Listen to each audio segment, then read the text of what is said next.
Lord William Bentinck Bharat में वो एक उदारवादी चेहरे के रूप में जाने जाते हैं। एक पहले इनका पूरा नाम विलियम कैवेंडिश बेंटिक था और ये भारत में 1828 में आते हैं। हालांकि जब ये भारत आए और जब इन्होंने चार्ज लिया तो उस समय गवर्नर जनरल ऑफ बंगाल के चार्ज में थे। इसी बीच 1833 का चार्टर एक्ट आता है और लॉर्ड विलियम बेंटिक भारत के पहले गवर्नर जनरल ही बनते हैं। तो कोई आपसे पूछे कि भारत का पहला गवर्नर जनरल कौन है, तो वे हैं लॉर्ड विलियम बेंटिक। इनका कार्यकाल है 1828 से 35 तक। उन्होंने ईस्ट इंडिया कंपनी में अपनी सेवा एक बहुत ही सेना में एक बहुत ही छोटे पद से शुरू किया, एनसाइन के रूप में। और चूंकि सेकंड लेफ्टिनेंट उस समय नहीं होता था, तो 1877 के बाद वो पद आया है। उसके पहले इंसाइन का पद था, तो वो उस पद पर उन्होंने ज्वाइन किया और बाद में वो लेफ्टिनेंट कर्नल बने। 1796 में वे ब्रिटिश पार्लियामेंट के सदस्य बने और नेपोलियन के युद्धों में उन्होंने महत्वपूर्ण भूमिका निभाई है। मुख्य रूप से इटली की तरफ से उन्होंने नेपोलियन का सामना किया है। उनके पास जो सैनिक अनुभव थे, उन सैनिक अनुभव को देखते हुए 1803 में ईस्ट इंडिया कंपनी ने उनको मद्रास का गवर्नर नियुक्त किया, ताकि उस समय जो स्थिति थी नेपोलियन की, भारत में फ्रांसीसियों के आक्रमण का जो भय था, तो उसको रोका जा सके। उस समय इन्हीं के समय माना जाता है कि 1806 में भेलोर में म्यूटनी हुआ, सिपाही विद्रोह में। भेलोर में सिपाहियों ने धर्म प्रतीकों को लेकर, क्योंकि उनको जो धार्मिक चिन्ह थे, जैसे टीके लगाने हैं, कान में कुंडल पहनना है, इन सब पर प्रतिबंध लगा दिया गया था। तो इसको लेकर भेलोर में एक म्यूटनी हो गई और उस म्यूटनी के बाद वो जो सिपाही विद्रोह हुआ, उस सिपाही विद्रोह के बाद 1857 में मंगल पांडे का विद्रोह बहुत बाद का विद्रोह। उसके पहले बहुत पहले 1806 में भेलोर में सिपाहियों का विद्रोह हुआ था और इस विद्रोह के कारण लॉर्ड विलियम बेंटिक को कोर्ट ऑफ डायरेक्टर ने उनके सर्विस को टर्मिनेट करते हुए वापस बुला लिया। बाद में पुनः उनको 1828 में भारत आने का मौका मिला और वह बंगाल के गवर्नर जनरल के रूप में नियुक्त हुए। बंगाल है उस समय वीक पार्टी थी, उदारवादी लिबरल पार्टी इंग्लैंड में थी। और यह जो दौर था जिस समय लॉर्ड विलियम बेंटिक भारत आ रहे हैं, इंग्लैंड में भी उदारवादी दौर चल रहा था, सुधारों का दौर चल रहा था।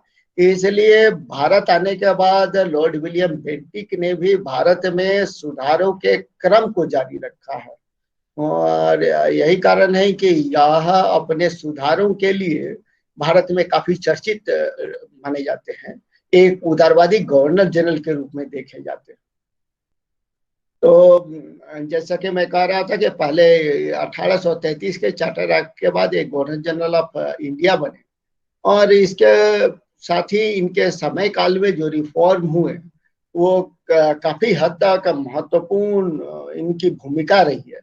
मुख्य रूप से जो सामाजिक क्षेत्र में भारतीय संस्कृति में जो अंधविश्वास था, कुरीतियां थी, जैसे सती प्रथा, शिशु हत्या, मुख्य रूप से कन्या हत्या को लेकर या मानव बलि को लेकर या दासता को लेकर, लोगों को दास बनाने की जो प्रथा थी, इसके अलावा ठगी प्रथा थी, इस सब को लेकर उन्होंने ये सुधार के दृष्टि से काफी महत्वपूर्ण कदम उठाया। इसके अलावा वे चाहते थे कि भारतीयों को भी भारतीय सेवा में जो अधीनस्थ सेवाएं हैं, उन अधीनस्थ सेवाओं में सबऑर्डिनेट सर्विसेज में भारतीयों को महत्वपूर्ण हिस्सेदारी मिले और इसके लिए उन्होंने काम शुरू किया और सेना में और नागरिक सेवाओं में भारतीयों की नियुक्ति इनके समय शुरू हुई है। और हालांकि उसके पीछे आर्थिक कारण भी थे।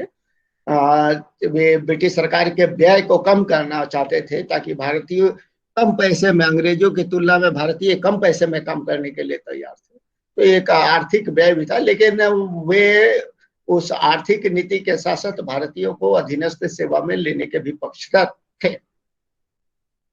इसके अलावा उनके प्रेस की स्वतंत्रता के संदर्भ में उनके सुधार, और सबसे महत्वपूर्ण है शिक्षा के संदर्भ में उनके सुधार। इन सभी सुधारों की हम चर्चा करेंगे, ताकि उनके जो ये प्रशासनिक क्षेत्र में, सामाजिक क्षेत्र में, प्रेस के संदर्भ में उनके जो सुधार हैं वो भारतीय दृष्टि से काफी महत्वपूर्ण है।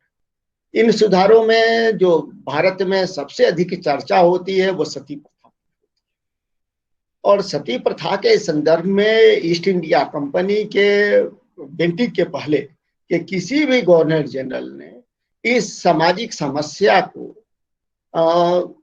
समाधान करने का वो दुस्साहस नहीं दिखाया जैसा बेंटिंग ने किया। उन्होंने इस जो एक क्रूर प्रथा थी भारतीय समाज की, सती की, इस क्रूर प्रथा को समाप्त करने का, सती की क्रूर प्रथा को समाप्त करने का प्रयास किया, और इसके लिए उन्होंने इसके ठोस कदम उठाए। सती का वास्तविक जो अर्थ होता है एक शुद्ध चरित्रवान महिला। भारतीय परंपरा के अनुसार, जैसा हम जानते हैं कि पानी ग्रहण के बाद यह माना जाता है कि हिंदू संस्कृति में जो वैवाहिक संबंध है वो जन्म जन्मांतर का है, और इसीलिए पति के मरने के बाद पत्नी को, जो परंपरा बाद में अपनाई गई, वह पत्नी को उस पति के चिता के साथ जिंदा जला दिया जाता था। और यह कुछ लोगों का मानना है कि यह जो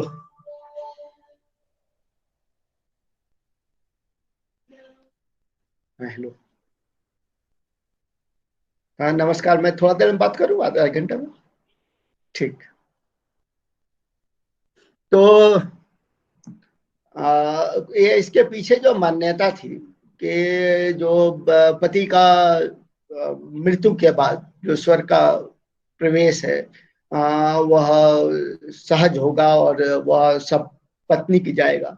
यह एक प्राचीन पुरातन परंपरा थी। प्रिमिटिव पीपुल में, जो आदिम जनजाति लोग थे, आदिम समाज था, उसमें प्रचलित थी, और जिसमें लोगों के साथ, जब हम प्राचीन कालीन संस्कृति को देखते हैं तो जो मृतक पूजा की परंपरा रही थी, जिसमें सामान्यतः जब किसी कबीले का प्रमुख मरता था तो सामान्यतः उसके साथ संपूर्ण जो खाद्य सामग्री थी, सामान्यतः वर्ष भर के लिए खाने पीने का सब सामान, उस समय के जितने वाहन थे, घोड़े हों, कुत्ते हों, सबको, यहाँ तक कि उनकी जो पत्नियां थी या उनके अन्य वाइफ थी, प्रमुख पत्नी के अलावा भी अन्य जो होते थे, उन सबको उनके साथ दफना दिया। तो ये परंपरा बहुत प्राचीन थी, और यह उसी परंपरा को माना जाता है कि भारत में यह परंपरा, कुछ इतिहासकारों का मानना है कि यह मध्य एशिया से यह परंपरा भारत में आया है, और एक सुखद दाम्पत्य जीवन के जो धार्मिक मान्यता रही है इस सामाजिक परंपरा के पीछे, वह कहीं ना कहीं इसके मुख्य कारण रहे हैं इसको, प्रथा को आगे तक बढ़ने के। हालांकि मध्यकाल में इसके संदर्भ में रोकने के कुछ प्रयास हुए। अकबर के समय भी एक प्रयास किया गया कि उसने कुछ हद तक पाबंदी लगाई कि जो गर्भवती महिलाएं हैं या अल्पवयस्क महिलाएं हैं, 14 वर्ष से कम की हैं, उनका सती नहीं किया जाएगा। मराठों ने भी अपने क्षेत्र में इस सती प्रथा पर पाबंदी लगाई थी। गोवा में पुर्तगालियों ने 1507 के बाद इस पर पाबंदी लगाई थी, और चंद्रनगर में फ्रांसीसियों ने इस पर पाबंदी लगा दी थी कि इस तरह की प्रथाएं उनके क्षेत्र में नहीं। लेकिन ईस्ट इंडिया कंपनी ने चूंकि उसकी जो नीति प्रारंभ से रही थी वह भारत के सामाजिक और धार्मिक परंपराओं में किसी प्रकार के हस्तक्षेप की नहीं थी, इसीलिए ईस्ट इंडिया कंपनी ने अपने क्षेत्र में इस तरह का कोई घोषित नियम लागू नहीं किया था। हालांकि ठीक है कि प्रारंभिक जो गवर्नर जनरल थे, जिसमें कॉर्नवालिस का नाम आता है, लॉर्ड मिंटो का नाम आता है, लॉर्ड हेस्टिंग्स है, उन्होंने कुछ कठोर कदम उठाए थे ताकि इस जो कुप्रथा है उसको उसके प्रचलन को थोड़ा सा हतोत्साहित किया जाए और लोगों को बलपूर्वक सती बनने से रोका जाए। और इसीलिए उन्होंने नियम बनाया था कि किसी प्रकार किसी को इंटॉक्सिकेंट देके, मादक द्रव्य देके या प्रलोभन देके या बलपूर्वक किसी को सती बनाने के लिए प्रेरित नहीं किया जाए। या कोई गर्भवती महिला है या कोई अगर विडो है 10 वर्ष की कम उम्र की, तो उसको इस प्रथा के लिए बाध्य नहीं किया जाए। लेकिन यह कोई सर्वमान्य नियम पूरे ब्रिटिश शासित क्षेत्र में नहीं था। यह एक तरह से कुछ प्रयास थे ताकि इस कुप्रथा को रोका जाए। यहाँ सामान्य नियम पहले बंगाल के लिए और पूरे बाद तत्पश्चात पूरे भारत के लिए लॉर्ड विलियम बेंटिक के समय बनता है। और इस बेंटिक के इस कदम के लिए जिस भारतीय व्यक्ति ने सबसे महत्वपूर्ण भूमिका निभाई वे हैं आधुनिक भारत के राष्ट्रीयता जनजागरण के अग्रदूत राजा राम मोहन राय। राजा राम मोहन राय चूंकि उनके जो भाभी थे उनका देहांत हुआ और उनको सती बना दिया गया, उससे वे काफी क्षुब्ध थे और उसके बाद उन्होंने भारत के संपूर्ण धर्मशास्त्रों का अध्ययन शुरू किया और अध्ययन के बाद इस पर उन्होंने पम्पलेट निकालने शुरू किए। उस पे इन्होंने लोगों को अलग अलग विचार मंथन के द्वारा समझाना शुरू किया। इस कुप्रथा की उन्होंने निंदा की कि धर्म में कहीं भी इस कुप्रथा का समर्थन नहीं है। लेकिन और यही कारण है कि उनके जो विचार थे, तो बंगाल के समाज के जो प्रगतिवादी विचारधारा के लोग थे वे उसके समर्थन में आए, चाहे वो समाचार पत्र हो या समाज के वैसे लोग जो प्रगतिशील विचारधारा के थे। उस समय के एक अंग्रेजी माध्यम से पढ़े लिखे लोग थे, उन्होंने राजा राम मोहन राय के विचारों का समर्थन किया। लेकिन कुछ ऐसे कट्टरपंथी लोग थे जो सनातनी पंथी थे, उन्होंने राम मोहन राय का विरोध भी शुरू किया। इस तत्पश्चात राम मोहन राय ने लॉर्ड विलियम बेंटिक को इस संदर्भ में पत्र लिखा और कहा कि इस संदर्भ में आवश्यक जो विधिक कार्रवाई है की जानी चाहिए, इस संदर्भ में नियम बना जाना चाहिए। लॉर्ड विलियम बेंटिक चाहते थे कि भाई इस संदर्भ में कोई भी नियम बनाने के पहले जब पर्याप्त जानकारी प्राप्त कर ली जाए कि इसको लेकर भारत में कोई सामाजिक आंदोलन या विद्रोह तो नहीं होने वाला है, इसलिए उन्होंने सती प्रथा से संबंधित जितने भी आवश्यक तथ्य थे या आंकड़े थे उसको उन्होंने थानों से, इसके अलावा जो सेना के लोग थे उनसे, जो न्यायाधीश थे निजामत अदालत के, जो पुलिस अफसर थे, उन सब से उन्होंने डाटा इकट्ठा करवाया।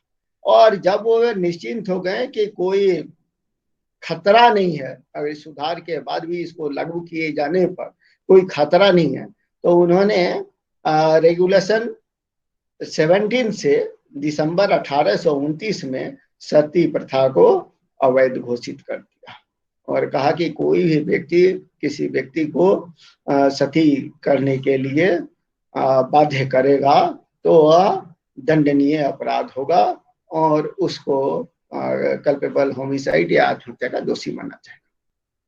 तो इस तरह से जो रेगुलेशन 29 है दिसंबर 29 का, इसके तहत पहली बार, यह हालांकि 29 में केवल बंगाल के प्रेसिडेंसी के क्षेत्र में लागू हुआ। 1830 में, एक साल के बाद, जब यह हो गया कि स्थिति सामान्य है, तो इसको पूरे भारत में लागू कर दिया गया। यानी जो बाकी दोनों प्रेसिडेंसी थे, बंगाल के बाद बसता था मद्रास और बॉम्बे प्रेसिडेंसी, वहां भी इसको लागू कर दिया गया। और इस तरह से 1830 से संपूर्ण भारत में सती प्रथा को अवैध घोषित कर दिया गया और उस पर प्रतिबंध लगा गया। हालांकि सती प्रथा के बाद किसी प्रकार का कोई दुर्घटना नहीं हुई, कोई आंदोलन नहीं हुए हैं। कुछ ठीक है कि कुछ जो परंपरागत बंगाली लोग थे उन्होंने इसके खिलाफ प्रिवी काउंसिल में अपील की, लेकिन राम मोहन राय ने काउंटर अपील की किंग के समक्ष किया और देवेंद्रनाथ टैगोर ने भी पक्ष रखा और अंत उन्होंने विलियम बेंटिक को धन्यवाद भी दिया। और इस तरह से राम मोहन राय के सहयोग और समर्थन के बाद एक बहुत ही महत्वपूर्ण कदम उठाने का श्रेय विलियम बेंटिक को जाता है। और इसलिए सती प्रथा को समाप्त, जो कुप्रथा थी हमारे यहाँ महिलाओं का जिस तरह से उत्पीड़न होता था, उनको जिस तरह से नशा देकर सती करने के लिए बाध्य कर दिया जाता था। सामान्यतः सती प्रथा में कोई भी महिला को जब सती के लिए दो परंपराएं थी, या तो पति साथ में हो तो पति के साथ हो, अपने गोद में रख के चिता में स्वयं जलती थी और चारों ओर से लोग ढोल नगाड़े बजाते थे, तो उसकी आवाज किसी को सुनाई पड़ती नहीं थी। तो उस ढोल नगाड़े में बेचारी बिलखती हुई औरत की आवाज दब जाती थी और इस तरह से लोग उसको सती होने में मदद करते थे।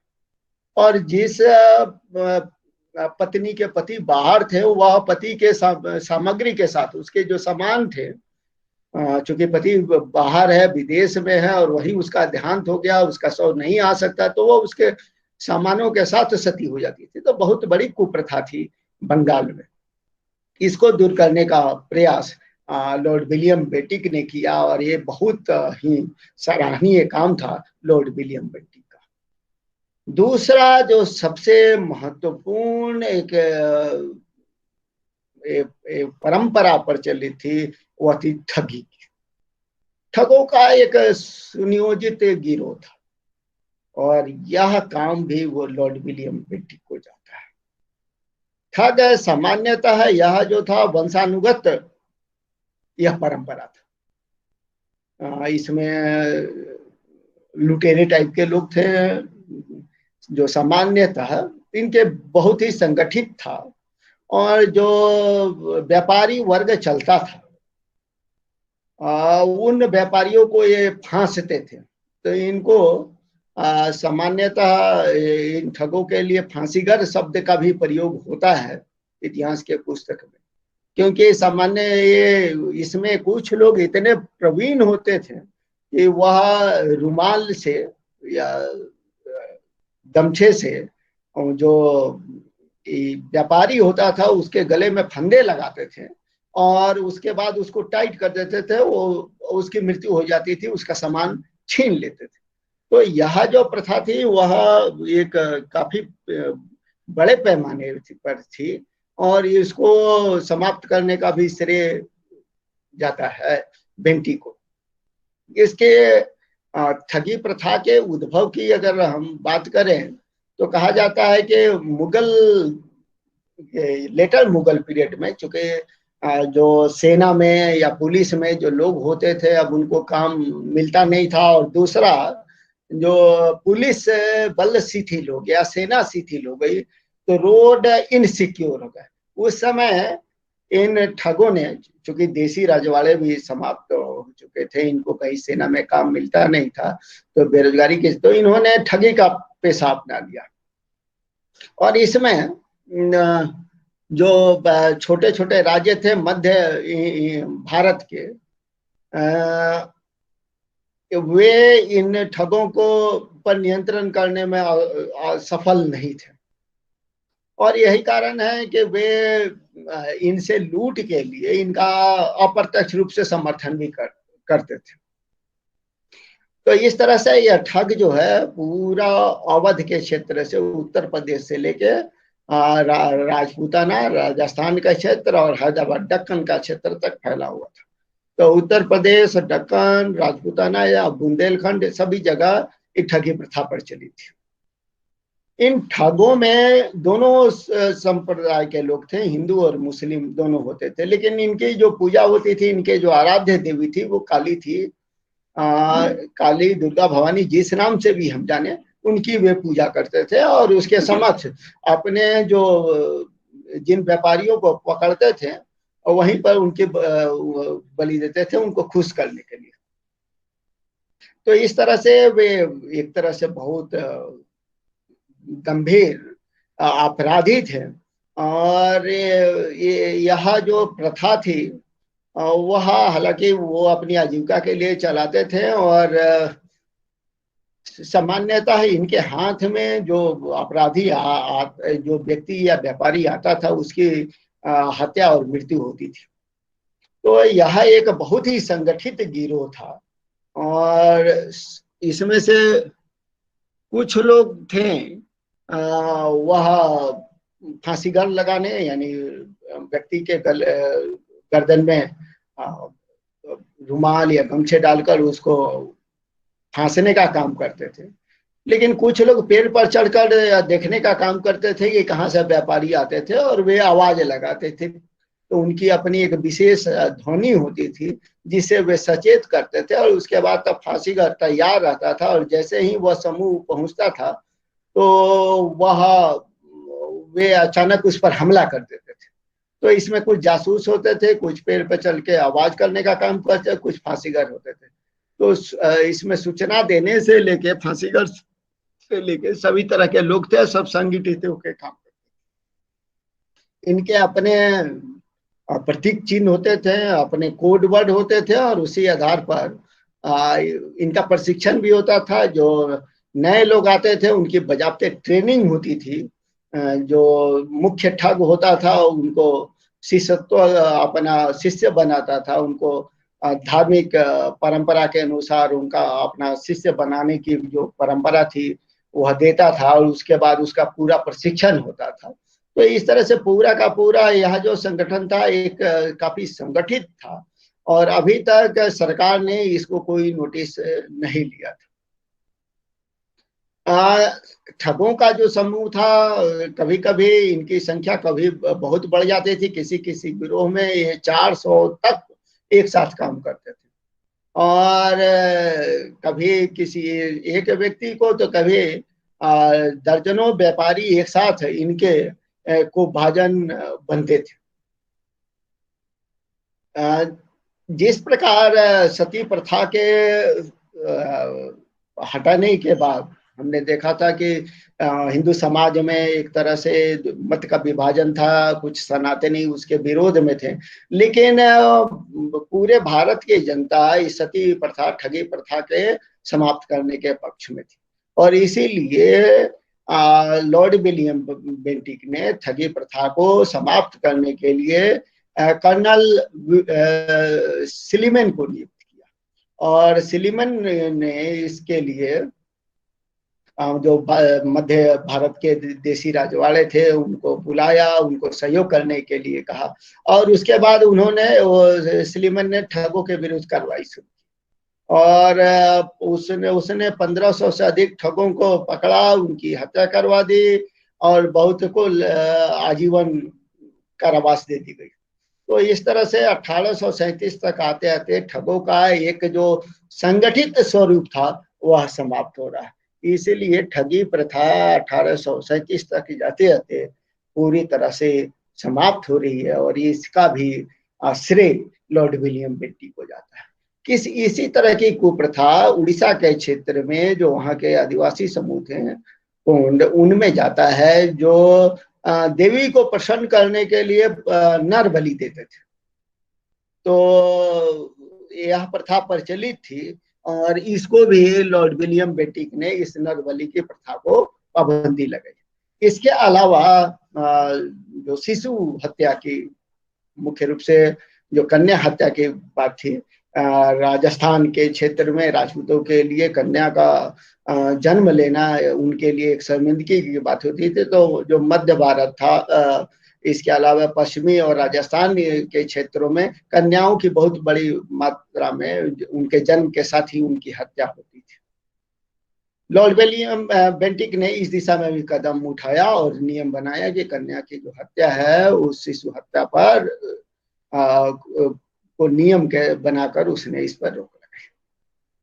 तो इस तरह से उसने इनके लिए कठोर नियम बनाए, उनको रोकने का प्रयास किया, और इस तरह से जो सामाजिक बुराइयां थी भारतीय समाज में, सती प्रथा, नर बलि की प्रथा, या कन्या हत्या, या एक ठगी प्रथा, उन सबको दूर करने का प्रयास का श्रेय लॉर्ड विलियम बेंटिक को जाता है। इसके अलावा एक और कार्य इसके समय होता है, वह दास्ता की समाप्ति।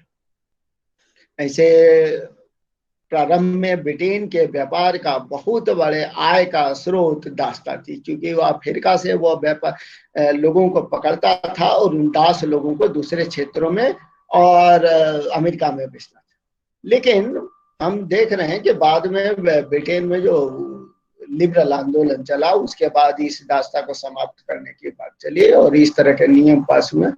तो लॉर्ड विलियम बेंटिक के समय ही भारत में भी इस स्लेवरी को समाप्त करने के संदर्भ में नियम बनाया गया और माना गया कि अब जो ब्रिटिश शासित क्षेत्र है वहां पर दास्ता को अवैध घोषित किया जाता है। तो मानवीय दृष्टि से यह एक बहुत बड़ा कदम है कि अब कोई भी व्यक्ति किसी दूसरे व्यक्ति का क्रय विक्रय या उसको अपना दास नहीं बना सकता है। नेक्स्ट, अब हम तो ये सामाजिक सुधार की बात थी, अब हम उसके कुछ प्रशासनिक सुधार की बात करेंगे। प्रशासनिक सुधारों में, चूंकि मैं कह रहा था कि लॉर्ड विलियम बेंटिक पहला गवर्नर जनरल है जो भारतीयों के प्रति सहानुभूति रखता है और भारत शासकीय सेवाओं में आने के लिए भारतीयों के समक्ष जो समस्याएं थी उसको दूर करना चाहता है। क्योंकि हम देख रहे हैं कि कॉर्नवालिस के बाद लॉर्ड विलियम बेंटिक ने यह ध्यान दिया कि जो नई प्रशासनिक सुधार हो और उस प्रशासनिक सुधार में कुछ महत्वपूर्ण परिवर्तन। तो इसके लिए उसने जो ईस्ट इंडिया कंपनी की सर्विसेज हैं उसमें भारतीयों की नियुक्ति का मार्ग प्रशस्त किया है। इसके पहले कॉर्नवालिस ने नियम बनाया था कि ईस्ट इंडिया कंपनी के महत्वपूर्ण पदों पर भारतीयों की नियुक्ति नहीं होगी, उसको इसने हटाने का प्रयास किया है। क्योंकि इस समय तक 1833 में चार्टर एक्ट आता है और उस चार्टर एक्ट के तहत कहा गया, 1833 के चार्टर एक्ट में एक बहुत ही महत्वपूर्ण प्रावधान आता है, जिस प्रावधान में कहा गया था कि किसी भी व्यक्ति के रंग के आधार पर, उसके वंश के आधार पर, या कास्ट के आधार या धर्म के आधार पर किसी प्रकार का भेदभाव नहीं की जाएगी। यानी व्यक्ति की जो योग्यता है, उसका जो अंग्रेजों के प्रति सत्यनिष्ठा है, उसको ध्यान में रखकर ही उसकी योग्यता के आधार पर ही सभी नौकरियां दी जाएंगी। तो अब नौकरियों में भारतीय और अंग्रेजों में कोई भेदभाव नहीं हो। तो 1833 के चार्टर एक्ट के बाद यह जो एक अंतर था भारतीय और अंग्रेजों के बीच, हालांकि इस पर बहुत ज्यादा महत्वपूर्ण काम नहीं हुआ है, लेकिन एक जो मानव और मानव के बीच में शासकीय सेवाओं में भेद था, वो 1833 के चार्टर एक्ट से दूर करने का प्रयास हुआ और उसको आगे बढ़ाने का प्रयास योग्यता के आधार पर निर्धारित किया गया और लॉर्ड विलियम बेंटिक उसको लेके आगे बढ़ता है। इसने निश्चित किया कि, चूंकि मैं उसी सेक्शन 87 की बात कर रहा था चार्टर एक्ट 33 का, जिसमें कहा गया था कि religion, place of birth, descent और कलर के आधार पर किसी प्रकार का भेदभाव नहीं होगा। तो लॉर्ड विलियम बेंटिक ने, जो भारतीय लोग थे, उनको मुख्य रूप से जो डिप्टी मजिस्ट्रेट के रूप में, हालांकि अभी भी जो ऊंचे पद थे वो भारतीयों के लिए नहीं थे, लेकिन जो अधीनस्थ सेवाएं हैं जैसे डिप्टी मजिस्ट्रेट है, डिप्टी कलेक्टर है, इनकी नियुक्ति शुरू की।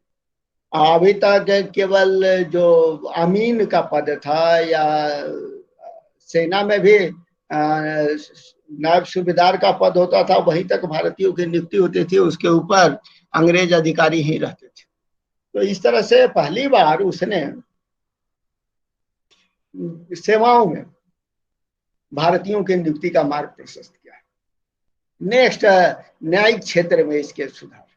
न्यायिक क्षेत्र में देखेंगे तो इसके पहले, बेंटिक के पहले प्रांतीय दौरा अदालत थी, प्रांतीय अपील की और दौरा अदालतें थी, और उनके पास काफी अधिक केस पेंडिंग थे, और यह चूंकि इसमें निर्णय लेने में काफी विलंब होता था, इसीलिए लॉर्ड विलियम बेंटिक ने आने के बाद जो प्रोविंशियल कोर्ट ऑफ अपील और सर्किट थे उसको समाप्त कर दिया।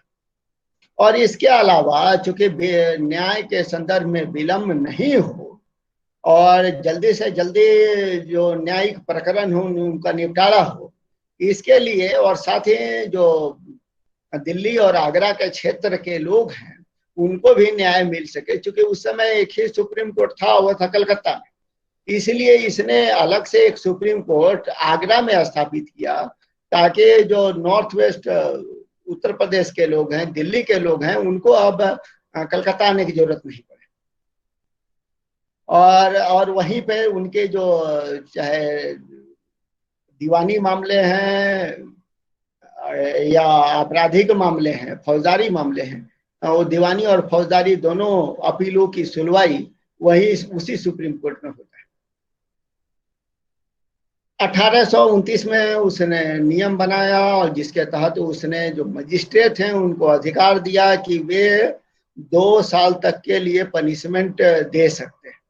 इसके अलावा उसने एक सदर दीवानी अदालत और सदर निजामत अदालत इलाहाबाद में, जैसे कि मैंने कहा, वो खोली। बेंटिक ने एक और मानवीय दृष्टि से उसका बहुत महत्वपूर्ण काम है, और वह है कि उसने जो अमानवीय दंड थे, जैसे कॉर्पोरल पनिशमेंट, किसी को अंग भंग की सजा या कोड़े लगाने की प्रथा, उसको उसने समाप्त करने का प्रयास किया। कहा कि जो अमानवीय दंड है उसको अब रोका जाए। न्यायालय के क्षेत्र में उसका जो अन्य जो सबसे महत्वपूर्ण कदम था वह था न्यायालय की भाषा को लेकर। अभी तक न्यायालय की जो भाषा थी वो फारसी थी, और जबकि जो सामान्य लोग थे और जज थे उनको फारसी आती नहीं थी। इसीलिए बेंटिक ने यह निर्णय लिया कि जो निम्न अदालत है वहां पर स्थानीय भाषा में निर्णय हो, फारसी के बजाय स्थानीय भाषा में निर्णय। और जो उच्च न्यायालय है वहां पर अब फारसी समाप्त की जाए, फारसी के बजाय अब क्या होगा, इंग्लिश। तो अंग्रेजी को लागू कर दिया गया संपूर्ण भारत में। जो ऊपर के मुंसिफ थे, सदर अमीन थे, या जो यहाँ सदर दीवानी अदालत थी, सदर निजामत अदालत थी, वहां सबके निर्णय अब अंग्रेजी माध्यम में होते थे। तो इस तरह से उसने कोर्ट की जो भाषा थी उस भाषा का भी परिवर्तन किया, और फारसी के बजाय उसने अंग्रेजी भाषा को अनिवार्य कर दिया। नेक्स्ट, प्रेस के संदर्भ में उसके विचार। लॉर्ड विलियम बेंटिक अपने प्रेस के संदर्भ में उदारवादी विचारधारा के लिए भी जाना जाता है। माना जाता है कि चार्ल्स मेटकाफ जो काफी लिबरल रहे हैं, तो हालांकि जिस समय लॉर्ड विलियम बेंटिक ने चार्ज लिया उस समय भत्ता को कम करने को लेकर प्रेस में उसकी काफी आलोचना हो रही थी। और इसके पहले भी जैसा कि हमने देखा था कि मद्रास के समय भी उसकी कृत्य को लेकर आलोचना रहती। इसके बावजूद भी उसने जो प्रेस पर प्रतिबंध था उसको उसने शिथिल किया, और प्रेस के लोगों को उसने कहा कि जो पब्लिक फीलिंग है उसको बल से नहीं दबाया जा सकता, और इसीलिए उसने प्रेस की स्वतंत्रता को आप एक काफी हद तक शिथिल करने का प्रयास किया। उसका मानना था कि प्रेस एक्सेप्टेबल है, और इस तरह से जो आक्रोश है वह आक्रोश प्रेस के माध्यम से शासक के बीच में आ सकता है, और इस तरह से आक्रोश को दबाया जा सकता है। नेक्स्ट उसके हैं वित्तीय सुधार, जो काफी महत्वपूर्ण है। ईस्ट इंडिया कंपनी जिस समय वह चार्ज लेता है उस समय, चूंकि उसके पहले 1824 से 26 तक आंग्ल बर्मा युद्ध होता है। उस युद्ध में के कारण ईस्ट इंडिया कंपनी की आर्थिक स्थिति काफी बिगड़ी हुई थी। तो इस अर्थव्यवस्था को मजबूत करने के लिए उसको वित्तीय और आर्थिक सुधार भी किए जाने थे, और वो काफी जरूरी था कि किस तरह से वित्तीय स्थिति को दुरुस्त किया जाए। और इसलिए उसने चूंकि आय कम थी, खर्च ज्यादा था, तो कंपनी पर लगभग 1 करोड़ का डिफिसिट था। तो बेंटी के किस तरह से आर्थिक सुधार को गति दे, इसके लिए बहुत महत्वपूर्ण था। और इसके लिए उसने 2 कमिटी बनाई, एक सैनिक क्षेत्र में, सेना के क्षेत्र में आर्थिक सुधार के लिए, और दूसरा सामान्य क्षेत्र में आर्थिक सुधार के लिए। इन दोनों ने कमिटियों ने अपनी रिपोर्ट दी कि किस तरह से जो व्यय है उस व्यय को कम किया जा सकता है। और इन कमिटी के रिकमेंडेशन के बाद उसने जो उच्च सिविल सर्वेंट थे, उनके जो हाई सैलरी थे, उनको थोड़ा रिड्यूस किया। इसके अलावा वह जो सिविल और नॉन सिविल के जो भत्ते थे, उन भत्तों में भी कटौती की। साथ ही उसने एक प्रावधान बनाया कि जो भी पुलिस कलकत्ता से 400 मील के अधीन सर्विस में होगा, उसको उसके भत्ते में 50% की कटौती की जाएगी। तो इस तरह से जो सेना के क्षेत्र में और सामान्य जो अधिकारियों के वेतन और भत्ते में कटौती के द्वारा हम कहा जाता है कि उसने 20,000 पाउंड की वार्षिक बचत की है। तो यह सुधार उसके लिए काफी महत्वपूर्ण था। इसके अलावा उस समय जो अफीम था वो मध्य एशिया से होकर कराची होते हुए चीन जाता था, और बेंटिक चाहता था कि इस अफीम के व्यापार पर नियंत्रण लगाया जाए। जो बॉम्बे से वो कराची जा रहा है उस पर किस तरह से नियंत्रण लगाया जाए, और इसीलिए उसने अफीम पर टैक्स लगाया ताकि उस टैक्स से ब्रिटिश सरकार को लाभ हो सके। इसके साथ ही उसने जो परमानेंट सेटलमेंट के बाद बंगाल में जो रेंट फ्री लैंड होल्डर्स थे, जो उन पर भी जो उसका फायदा ले रहे थे, तो कलेक्टर को उन्होंने आदेश दिया कि इस तरह की इंक्वायरी करें, और जो लोग फ्री ग्रांट लैंड का उपयोग कर रहे हैं उन सब के टाइटल को समाप्त करके उन पर टैक्स लगा। और इस तरह से बंगाल में जो फ्री रेंट होल्डर्स लैंड थे उन सबको सीज कर लिया गया, और कंपनी के राजस्व में काफी वृद्धि हुई। उसने रीसेटलमेंट का लाया, बंगाल का, बाद में बॉम्बे का, और फिर नॉर्थ वेस्ट प्रोविंस का।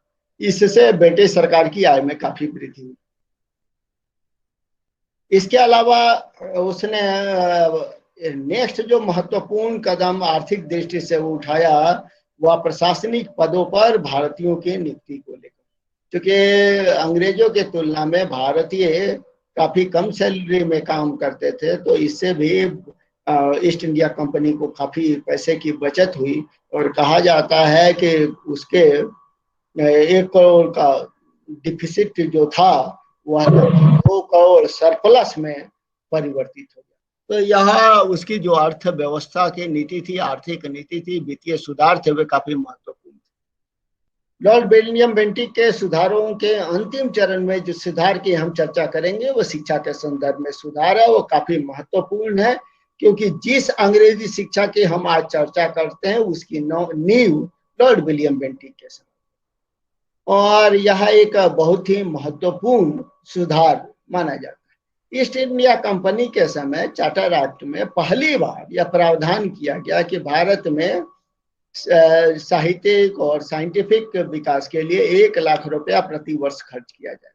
लेकिन कुछ विवाद को लेकर, आंग्लवादी और प्राच्यवादी विवादों को लेकर यह अगले 10 वर्ष तक खर्च नहीं हुआ। बेंटिक के आने के बाद यह जो विवाद था उस विवाद को समाप्त करते, चूंकि विवाद था कि भारत में 2 तरह के बातों को लेकर विवाद था। पहला कि भारत में शिक्षा किस तरह की होनी चाहिए, भारतीय शिक्षा होगी या पाश्चात्य शिक्षा होगी, और दूसरा माध्यम क्या होगा, अंग्रेजी होगा या भारतीय।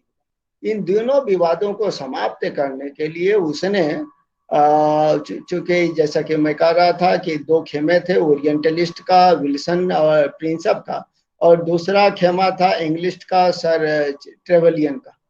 तो इस तरह से इन दो खेमों में बटा हुआ था। लॉर्ड विलियम बेंटिक ने लॉर्ड मैकॉले को, जो उनके विधि सदस्य थे, उनको इस दिशा में ठोस कदम उठाने के लिए नियुक्त किया, और लॉर्ड मैकाले ने शिक्षा नीति बनाई, और उसी के रिकमेंडेशन पे यह निर्णय लिया गया कि भारत में जो शिक्षा होगा वह शिक्षा का आधार, क्योंकि लॉर्ड मैकाले का जो मिनट है वो 7 मार्च 1835 में आता है, और उसका कहना था कि ब्रिटिश सरकार की इच्छा है कि भारत में जो यूरोपीय साहित्य है, यूरोपीय विज्ञान है, उसका विकास हो, और उस शिक्षा, ताकि भारत के लोग जो हैं वह अंग्रेजी शिक्षा से भिज्ञ हो सके और वे ईस्ट इंडिया कंपनी में बेस्ट एम्प्लॉयड हो सके।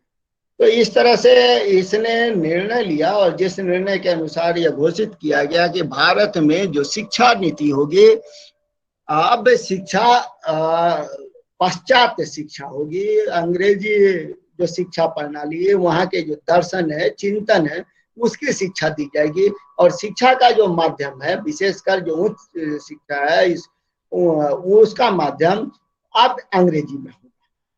तो अंग्रेजी माध्यम से शिक्षा की व्यवस्था की गई, और अंग्रेजी को ऑफिशियल लैंग्वेज बना दिया गया। तो यहीं से हम देख रहे हैं कि 1835 के बाद भारत की जो भाषा है वह अंग्रेजी भाषा बनी, और उसने एक तरह से एक प्रयास किया कि भारत में शिक्षा जो है वह अंग्रेजी भाषा में हो, अंग्रेजी माध्यम से हो।